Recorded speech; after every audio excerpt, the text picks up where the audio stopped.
toxicity, the lack of legitimacy. This has essentially been the problem of Zimbabwe. Zimbabwe is in a leadership crisis. Zimbabwe is in a legitimacy crisis, a governance crisis. We noted the absence of a genuine, inclusive, and comprehensive dialogue in Zimbabwe. We made reference to the closure of the democratic space. We made emphasis on the fact that we are seeing an increase in the repressive tendencies and dictatorial tendencies on the part of the incumbent government. And we made reference to the issue of the PVO bill, the Private Voluntary Organization Bill, MOPA, the Maintenance of Order and Peace Act, the proposed Patriotic Bill. We highlighted that the attack and persecution of the civil society in Zimbabwe is an alarming, including targeting of human rights defenders, trade unions, the student movement, our teachers, our journalists, lawyers, and in some circumstances the church. Politicians from different outfits have been targeted. Those from the citizens movement, the People C, have not been spared. We have also seen that a number of them have also been targeted, particularly the MRP activists who are incarcerated. And what shocks us and we shared with the Commonwealth is the inability and incapacity of our police, the Zimbabwe Republic Police, perhaps incapacitated by ZANU-PF. They seem to have this inability to deal with the challenges and incidents of incitement of violence, especially by cabinet ministers. We have seen cabinet ministers making statements that incite violence, but nothing has happened. You know the names. It's public, it's common cause. Nothing has been done to these individuals in government. On the human rights situation, we noted the deteriorating human rights situation in the country, in particular the selective application and weaponization of the law, the persecution by prosecution. We have seen pre-trial incarceration on the increase, denial of bail where bail is due and a constitutional right. In particular, we noted the issue of the Nyatsime 17, who did spend over 150 days on account of a mere allegation. An allegation is not a conviction. An allegation is simply that, just an allegation. It has to be proved. We have seen our members of parliament being persecuted. Honorable Scholar Job and Stole Godfrey.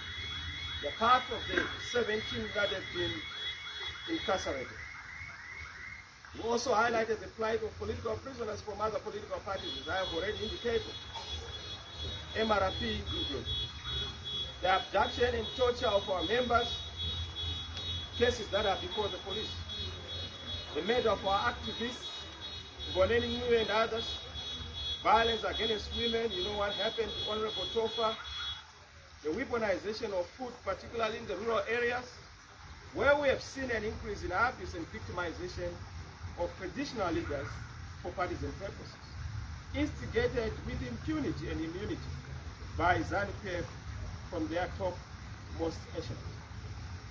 ZANU-PF members continue to incite and perpetrate violence with reckless abandon, and this must be termed unarrested.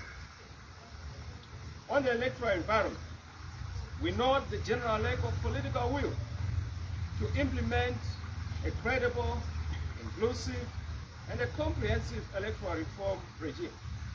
The electoral environment has been marred by political violence, violation of the right to vote, refusal to implement the diaspora vote. And we have made the point that there is no taxation without representation. If you are receiving remittances from the diaspora, surely you must be able to also accept that they have to vote and express themselves. We also made the mention of the issue of the credible voters vote. That has to be availed to all the participants, the stakeholders. The issue of an independent audit firm We want the voters' roll that is going to be used in 2023 to be audited by a reputable firm, so that we do not have a shambolic voters' roll, a disputed voters' roll, and a discredited. The issue of lack of a real-time, verifiable, and accountable results management system continues to be a source of concern. You saw what happened in Kenya. You saw what happened in Angola. Results have to be real-time. Results have to be posted on the public portal, wherein people are able to assess and access the results, including members of the press. We have also made the mention of the point of the credibility and independence of the electoral management body. There has been an emphasis on the security of the vote and the voter, particularly in the rural areas where we have seen an escalation in assisted voters and command voting. There's also been an increase, as I have already indicated, of political violence against citizens, including Honorable Tofa, our female MP, and other political leaders and activists from across the length and breadth of Zimbabwe. We've seen the disruption and banning of our political meetings and a violation of that important freedom, the freedom of association and freedom of assembly, including even press conferences.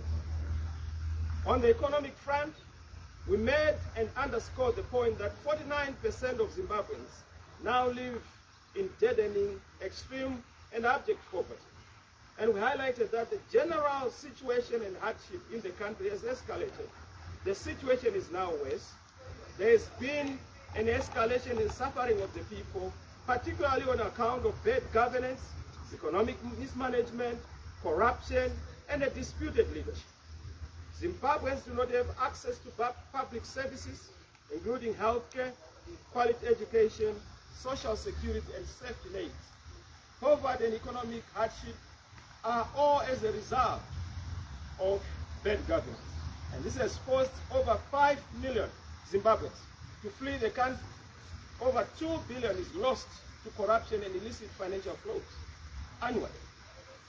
And over the years, we've also seen that 100 million is lost just to smuggling each month.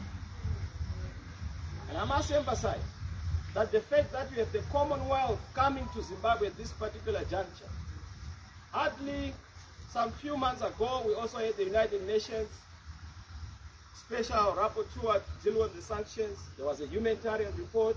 We've had a number of delegations coming to Zimbabwe. What it tells you is that Zimbabwe is in a difficult situation. Zimbabwe is being treated as a sick country that has to come out of hospital, that has to come out of the sick bed. And that sickness is supposed to be cured by all of us as citizens. And this is why, in our proposal of a way forward, to make sure that we move out of this drug rehabilitation as a drug rehab victim, we need to do a number of things. And this is our way forward. We want what is good for the country, what is good for Zimbabwe. We support everything that stands for and respects the Constitution, the citizens of Zimbabwe, and the people's right. As the next government, the incoming government, our firm view is that Zimbabwe must normalize relations with all progressive forces, nations, and global institutions, including the Commonwealth, in pursuit of mutual cooperation and national interest. In any event, the original withdrawal from the Commonwealth by Zimbabwe was partisan, ill-conceived, not done in line with national interest, unilateral, and we opposed it then, as we oppose it now. It was not done in pursuit of common national interest. Currently, xenophobia and bad politics is standing in the way of Zimbabwe being admitted into the Commonwealth. This is why we continue to speak to xenophobia, to our colleagues across the political divide, to also respect the need for good governance, the need for respecting their competitors, the need for respecting citizens, so that we are able to start building bridges. We have seen that over the past few years, our colleagues in ZANU-PF, instead of building bridges, they've decided to build walls. Instead of maintaining gates unto the world, they've erected iron gates that obstruct our access to the world. We call for a value-based, principles-driven, time-bound and process-benchmarked readmission of Zimbabwe to the Commonwealth, guided by the Commonwealth Charter itself and the Harare Commonwealth Declaration of 1991. We make the position, and we make the position clear, that as Zimbabwe, we need to find each other. At the moment, we've failed to find each other. We are talking at each other, against each other. We need to start talking to each other to resolve our fundamental challenges. It takes two to tango. There is no nation that is one side. There is no nation that is one party. A nation is all parties. We have to come together and reason as a people to resolve our issues so that we terminate disputed issues in politics, in national processes. Zimbabwe needs a sincere, genuine national dialogue on political and electoral reforms, underwritten and scaffolded by a credible arbiter, facilitator, or a moderator, so that the process is credible. The holding of credible, free and fair elections should be a benchmark and a test case for a process to readmit Zimbabwe into the Commonwealth. And because of this, we emphasize the environment that leads to the elections in 2023, which has to be peaceful, it has to be inclusive, and it has to be credible, so that the election itself is beyond contestation and disputation. We have already emphasized that within SADC, let the guidelines and principles governing democratic elections and the African Charter on Democracy and Governance be the benchmark and the standard. That position stands. And that was our submission to our colleagues, the delegation that came representing the Commonwealth. I thank you. God bless you. God bless Zimbabwe.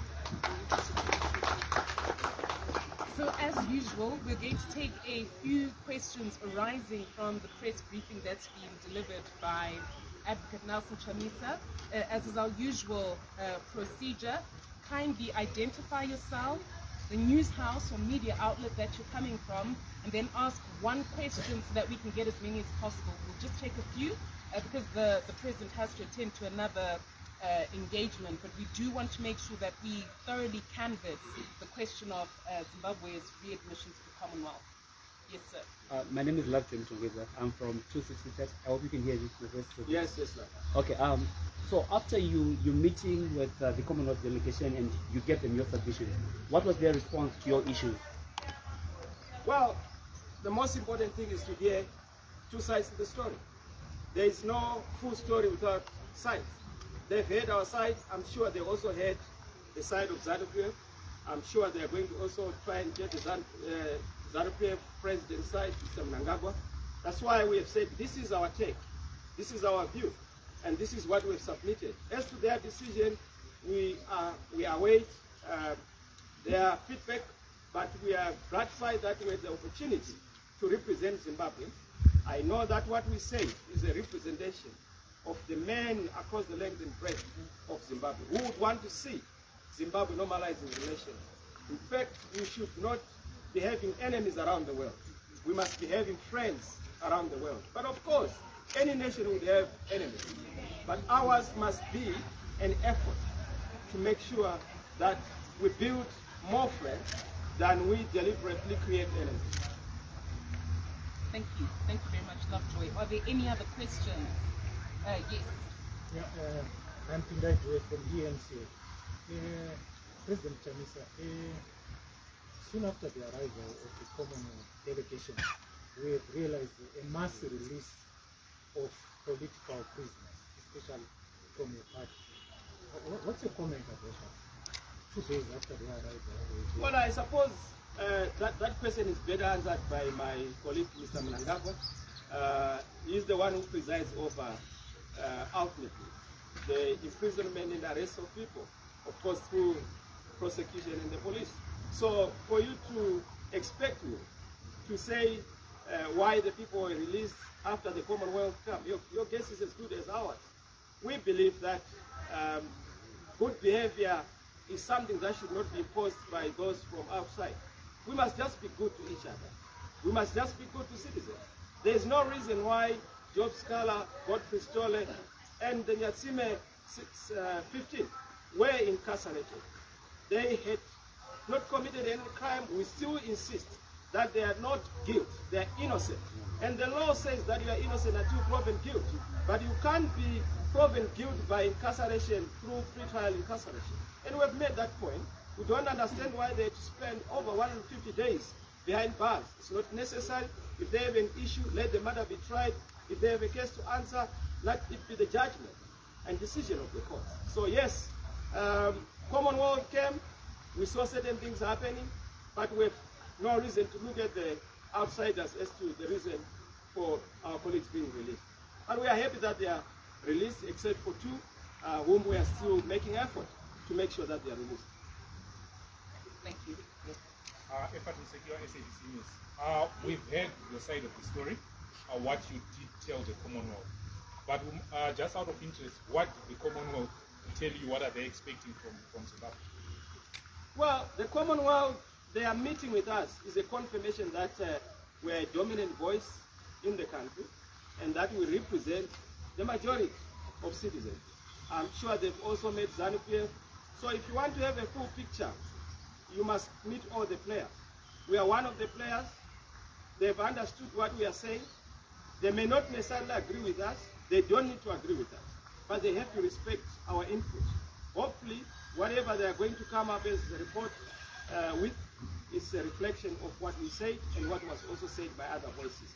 But I can tell you that there is mutual respect, and we have no reason to doubt that they will give a credible report, and hopefully our issues will be resolved. All we want is to see Zimbabwe on a path to restoration of relations, normalizing relations, but more importantly, passing the credibility test, passing the accountability test, passing the democratic test, passing the constitutionality test, but more importantly, passing the majority will test. Are we respecting the will of the people of Zimbabwe? That is the end, and that is what we respect. Thank you. We will take just one more question, and then we will fold up our press conference. If there are any questions, you can ask even Studio 7. Go ahead. Sean is fine. It's absolutely fine. The national is fine. Maybe Chamisa muchidingo mungatitsanangurira kuti ndezvipi zvikuru zvamataura kuCommonwealth uyewo ndezvipi zvikuru zvamunoda kuti zviitwe Zimbabwe isati yadzorwa muCommonwealth.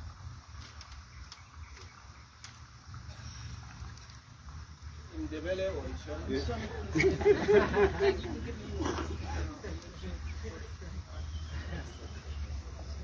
In Shona? Yes, in Shona.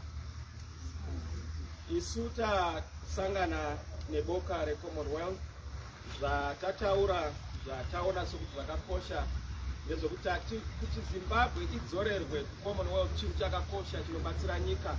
Chatinokumbira uye chatinoda isu sehurumende ichange iripo panguva iri kuuya zvino pamwedzi minomwe iri kutevera ndezvokuti tinoda kuona nyika yakagadzikana, nyika ichidzidzana nedzimwe, nyika ichivaka nhaurirano neukama nedzimwe nyika.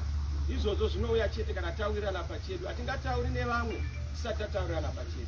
Zvanza zvinogezana. Zimbabwe inofana kubatana pachedu, towirirana, tova nechinhu chimwe chete, togadzirisa kuvavana nokumarana, tochienda togadzirisa kunodzokera kune dzimwe nyika, nokuti hatigoni kubatana nevamwe tisina kubatana, nokuti chinenge chaachidimbu kana uchipenga chakabatana nedzimwe nyika. Toda kubatana mutumbi wese wenyika, nyika yose, kwete chipenga chenyika.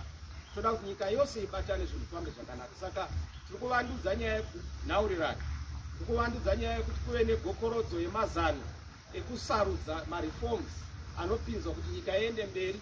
Tiri kuvandudza nyaya yekuti dai vamunanga vaga vaonawo kuti hamugoni kuivaka muri mega, makaizama kwemakore akura, yarema, zvinoda kubatsirana, mutoro unotorerwana, haungatakuri svinga renyika uri wega, nyika kutigana.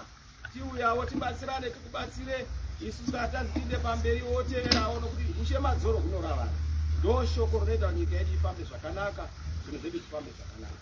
Asi tigadzirisa nyaya yekuti paine mareforms zvinosandura nyaya dzemasarudzo, nyaya dzekuti mitemo yedu inge yakamira zvakanaka, tibvise zvana PV ngozi kuda kugadzirisa kukanganisa macivil society, tigadzirise mavoluntary organizations ashande abatsire vanhu munyika, tobvisa nyaya dzenapatriotic views dzinoda kukanganisa kutsvaga kutsvatswana kana kuti aita zveuroyi ndiani, nyika yedu yofamba zvakanaka. Thank you very much, members of the Fourth Estate, for coming at quite short notice to this press briefing.